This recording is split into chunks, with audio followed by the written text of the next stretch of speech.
Juan Gomez. Hey, my name's Juan. My name's Juan Gomez. I grew up in a household of 5 with a single mom. We grew up in the project of Easton. My mom had to work many long days and nights to make sure we had food and a roof over our head. My mom did everything for us and everything for her community to make sure there's a safe place for her children and a safe place for her children's friends. Sometimes it was the worst though, drug dealers dealing drugs, shootouts and stabbings in the area. Fights were a daily thing. When you grow up in this environment, you tend not to be the happiest or most outgoing individual. Living in that life, sports were an escape for me.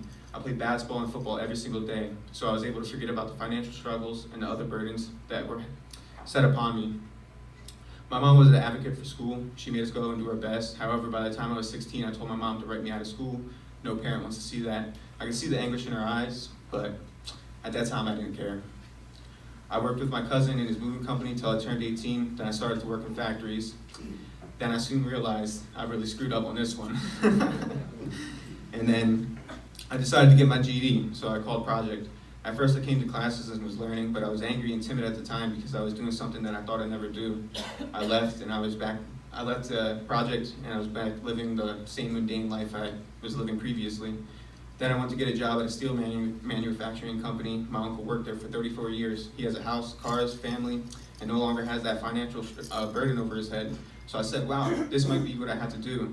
But I saw he wasn't happy either. So unfortunately, I was like, I don't need my GED. So once again, I quit. Then, out of nowhere, I got an email from ProJeCt saying, hey Juan, we got your GED practice scores, and we think you could pass the GED. So it was like the universe telling me you've been avoiding something the whole time.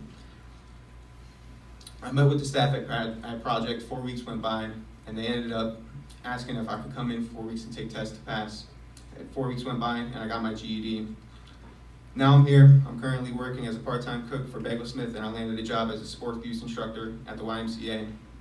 I'll be starting college this fall for a communications degree, and I plan on using my degree to help better the community that helped me out so much. I want to show others how one can become something from nothing. To all the people striving to reach the pinnacle of their dreams, no, the statue of David wasn't built in 1 day, 1 week, 1 month, not even a year. It took Michelangelo over 2 years. My friends, keep chipping away and create a masterpiece that will never be forgotten. Thank you.